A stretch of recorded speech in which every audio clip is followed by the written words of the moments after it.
E aí galera, eu me chamo Alberto, irei mostrar como foi feito o desenvolvimento da atividade 8 de circuitos digitais de laboratório, tá? A atividade do contador crescente e decrescente. Então, o enunciado diz o seguinte: implemente o circuito para contar em ordem crescente até um valor qualquer colocado na entrada A de 4 bits. Ao atingir o valor da entrada A, o contador deverá contar em ordem decrescente até zero. Ao chegar em zero, deverá contar em ordem crescente até chegar em A novamente. Então, para isso, temos duas entradas aqui, enable e clear. A enable que irá permitir que esse processo ocorra, tá? Então, a enable irá permitir o funcionamento do contador e a clear para zerar o contador. Então, uma vez que ele está em um valor qualquer, eu posso clicar em clear e ele irá para zero. Tá? Então, são essas entradas do contador. A saída do contador irá alimentar um CI 7448, que irá fazer essa conversão dos 4 bits de entrada, do valor binário, para um valor de 7 bits aqui, que irá alimentar um display de 7 segmentos, e que por sua vez mostrará o valor do contador no display. Tá? Então, para o funcionamento, para o desenvolvimento dessa atividade, foi utilizado o conceito de máquina de estado. Tá? Aqui você vê o bloco de controle de uma máquina de estado, em que temos uma lógica combinacional alimentando o registrador de mbits, onde esse registrador irá definir os estados da nossa máquina de estado. Né? Então, veja que a lógica combinacional alimenta esse registrador e o registrador, por sua vez, alimenta a lógica combinacional. Então, a lógica combinacional irá ter equações aqui nessa lógica combinacional que dependerá dos estados referentes ao registrador. Tá? E ela irá enviar o próximo estado para o registrador de mbits. Esse é o funcionamento da máquina de estados. Tá? Veja que também temos entradas aqui e saídas dessa máquina de estados que eu irei mostrar como foi feita essa lógica e como essas entradas e saídas foram adaptadas ao projeto.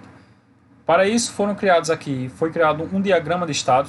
Tá? Esse diagrama de estado mostra aqui que temos 3 estados referentes a esse projeto: um estado de entrada, um estado crescente e um estado decrescente. Tá? Foi utilizado aqui o conceito de máquina de estado de Moore, em que nós temos definido aqui nesses estados os valores das saídas de cada estado. Tá? Veja que no estado de entrada temos a saída 00, mostrada aqui como output. 00 seria C0 e D0, que seria crescente, decrescente e zero, ou seja, não está crescente nem decrescente, ele está parado. Tá? Veja aqui que temos o estado crescente, 1, 0, que seria 1 para crescente, 0 para decrescente, e assim também para o decrescente. Existe uma realimentação para cada estado. Tá? Veja aqui no estado de entrada que a sua realimentação refere-se a essas combinações de entrada aqui. Ó. A entrada 0 é don't care, don't care, don't care, em que 0 seria o enable. Tá? Então, quando o enable estiver em 0, ele não irá sair desse estado de entrada, ele não irá crescer nem decrescer. Ele continuará aqui, não importando as outras entradas. Temos esse don't care 1 e don't care, que seria 1 somente para o máximo, não importando os outros. Ou seja, quando eu estiver nesse estado de entrada, se eu estiver no máximo, logo indicará que o usuário forneceu 0 como entrada, né? As entradas de 4 bits estão sendo 0, ou seja, o meu estado máximo é 0, então ele não irá poder sair desse estado de entrada, ele não irá crescer nem decrescer. Temos também esse don't care 1, don't care, que seria 1 somente para o clear. Então, quando o clear for acionado, não importa os outros estados, as outras entradas, desculpa, ele irá continuar aqui nessa entrada. Tá? Ele irá passar para o estado crescente quando a entrada for 1, 0, 0 e don't care. Ou seja, quando for enable, tá? O projeto está funcionando, então o enable está ativado. Clear 0, máximo 0. E não importa se está no mínimo ou não. Não importa se está no 0 ou não. Né? O mínimo para esse projeto é o valor 0. Ele irá passar para o crescente e o crescente irá permanecer essa realimentação, né? Para essas entradas aqui. 1 no enable, 0 no clear, 0 no máximo e don't care no mínimo. Tá? Então, veja, enquanto o máximo for 0, ele vai permanecer crescente. Quando o máximo for 1, ele vai passar para o próximo estado, que é decrescente. Veja aqui que tem enable 1, 0 em clear, 1 no máximo, não importa se está no mínimo ou não, ele vai para o decrescente. No decrescente, por sua vez, vai ter essa realimentação 1, 0, don't care, 0. Tá? Então vai ser 1 no enable, 0 no clear, não importa se está no máximo ou não, enquanto estiver no mínimo, né, o mínimo sendo 0, ele vai continuar no decrescente e irá para a entrada com essas condições aqui. Então veja que do crescente para a entrada também temos as condições de entrada, e do decrescente para o estado de entrada também temos essas condições das variáveis de entrada.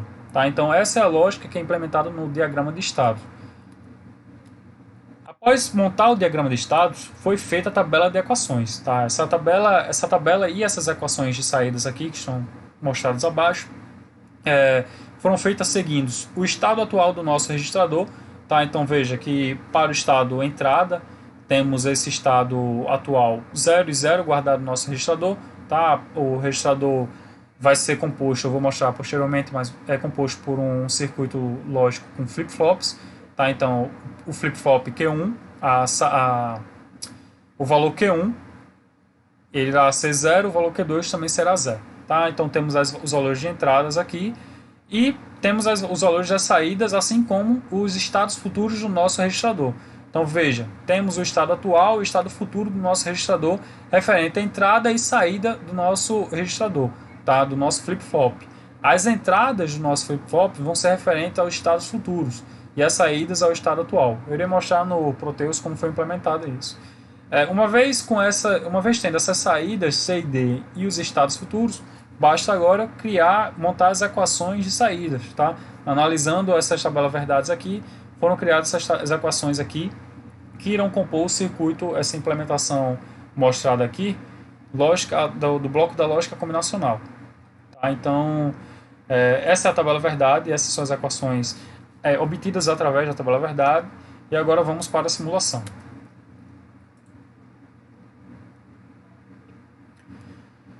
No Proteus foram criados esses blocos aqui que vocês estão vendo, em que o contador em si ele é composto por 4 flip-flops do tipo D, tá? Onde a entrada clear do contador é uma variável clear que é setada pelo usuário, e as entradas desse contador é essa entrada S0 aqui, que eu vou explicar posteriormente, resultante de uma soma. Tá? Temos também um clock, que esse clock é universal para todo o projeto, o clock é comum para todo o projeto, e temos a saída de cada flip-flop, que é o FFD, 0, 1, 2 até o 3, né? Temos 4 flip-flops. E eu irei mostrar posteriormente também essas saídas aqui por FFD. Temos aqui as equações de estados. Tá? As equações que eu mostrei naquela tabela foram implementadas aqui. Veja que temos as entradas de todas as equações e as saídas, tá? Q1 mais, D, Q2 mais e C. Aqui são as entradas fornecidas pelo usuário. Tá? Temos um clock aqui, que roda naturalmente, tá? Ele é implementado para funcionar numa frequência de 2 Hz. Temos aqui um enable, que quando acionado permitirá o funcionamento, né, como explicado, e temos a clear também. Né? Além disso, temos as entradas fornecidas pelo usuário, que definirá o valor máximo que esse contador irá chegar. Temos aqui o bloco referente ao display de 7 segmentos, recebendo o valor do CI 7448 como pedido no projeto. Tá? Temos aqui o registrador de estados, no caso o registrador de estado de 2 bits, né, referente aqui, então, com o mesmo clocks, como você pode ver, e com as entradas aqui, as entradas dos registradores sendo o Q2 mais e o Q1 mais, e as saídas Q2 e Q1. Tá? Vamos lá agora para a lógica do contador. Né? Então, para fazer o contador crescer ou decrescer, foi criado esse bloco aqui dos seletores e somador. Veja, nós temos aqui nesses seletores, nesse primeiro seletor, nós temos, isso aqui é um multiplexador, tá? Então, temos 8 entradas aqui e 4 saídas. Uma chave que irá definir qual dessas 4 entradas será setada para essa saída de 4 bits também, tá? Então, esse primeiro MUX, ele tem essas 4 entradas para o A aqui, né? Temos 1A, 2A, 3A e 4A. Temos essa entrada 1, 0, 0 e 0. Tá? Ou seja, eu irei enviar 1 para essa saída, de acordo com essa chave seletora aqui, ou poderá enviar 1 em 1 para essa saída, de acordo com essa chave. Então, essa lógica aqui é o seguinte, essa chave aqui é a chave D, né, decrescente. Quando o decrescente for 0, eu irei estar enviando essas entradas referentes ao A, que seria 1, 0, 0 e 0. Ou seja, quando o seletor D for 0, eu não estarei no decrescente, eu estarei no crescente. Então, eu irei enviar um somador, que é esse componente 7483, o valor 1. Tá? Então, ele irá somar a minha saída do flip-flop, lá do contador, com 1. Quando o decrescente, essa chave seletora D, for 1, indicando que eu estou no estado decrescente, ele irá enviar ao somador o valor 1 em 1, que seria o valor menos 1 em binário, né? O complemento a 2 do valor 1. Então, além desse multiplexador, temos um segundo multiplexador que irá receber essa saída, que pode ser tanto 1 ou menos 1, né, falando em forma decimal, para o somador, ou também irá enviar o valor 0, 0, 0 e 0. Esse valor 0, 0, 0, 0 será enviado ao somador quando eu estiver no estado de entrada, ou seja, quando eu não irei estar fazendo somando com 1, não irei estar somando com 1, nem somando com menos 1. Eu não estarei no estado crescente nem no decrescente, eu estarei parado. Então ele irá somar com 0. Né? Por isso foi criado aqui um segundo multiplexador para receber a saída desse primeiro e o valor 0. Tá? A chave seletora desse segundo multiplexador é esse para aqui, que está explicado aqui nesses componentes auxiliares. Veja aqui que essa variável para ela está recebendo o C barrado ou D barrado, indicando que ela vai ser 1 quando o C for 0 e o D for 0. Tá? Então, ambos precisam ser 0, indicando que eu não estarei crescendo nem decrescendo, para assim eu enviar 1 e o multiplexador enviar o valor 0 para o somador, tá? Como é mostrado aqui. Então, o somador irá receber essas saídas aqui do segundo multiplexador e também as saídas lá do flip-flop. Então, o somador estará somando com 1, menos 1 ou com 0 as saídas do meu contador, de acordo com o estado que eu estarei, certo? Definidos aqui nesse bloco de estados. Então, como foi mostrado aqui, temos esses componentes auxiliares, né? Os componentes barrados de cada seleção para alimentar aquelas equações de estados. Temos um componente auxiliar de high e low, só para indicar o valor 1 ou 0 em algumas aplicações aqui.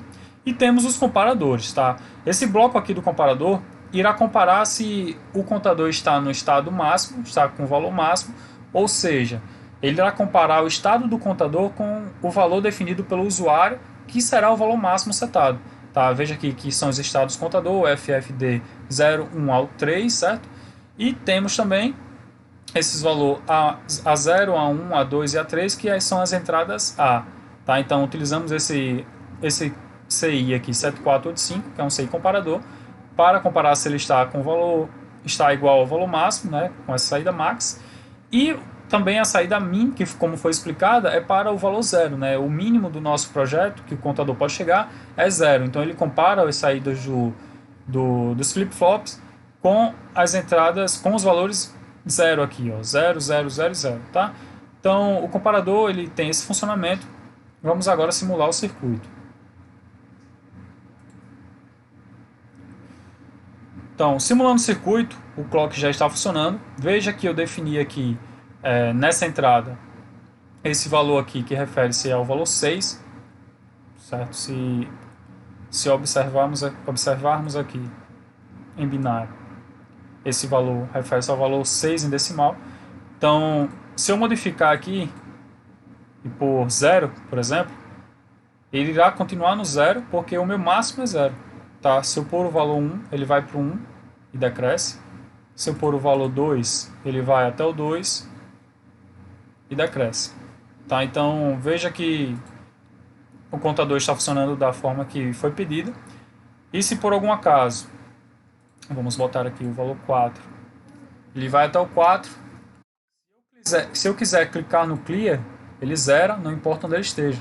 Tá? Então, ele zera o contador, ele volta para o estado de entrada e continua o seu procedimento até que eu desative o enable. Tá? Desativei o enable, ele para onde está e impede o funcionamento do contador. Ativei novamente, ele volta e o contador continua funcionando corretamente. Veja aqui ao lado que o estado ele está sofrendo essa alteração. Tá? Como foi mostrado lá no diagrama de estado, quando ele está aqui, ó, de forma... O 0 seria 0 e 0, né, o estado inicial. Quando está em crescente, seria 1 e 0. Tá? Ver que ele está de forma crescente. E quando está decrescente, seria 0 e 1. Então, o bloco de estado, né, o registrador de estado está funcionando corretamente. E o contador também funciona como foi pedido no projeto. Então, foi essa a implementação feita e obrigado.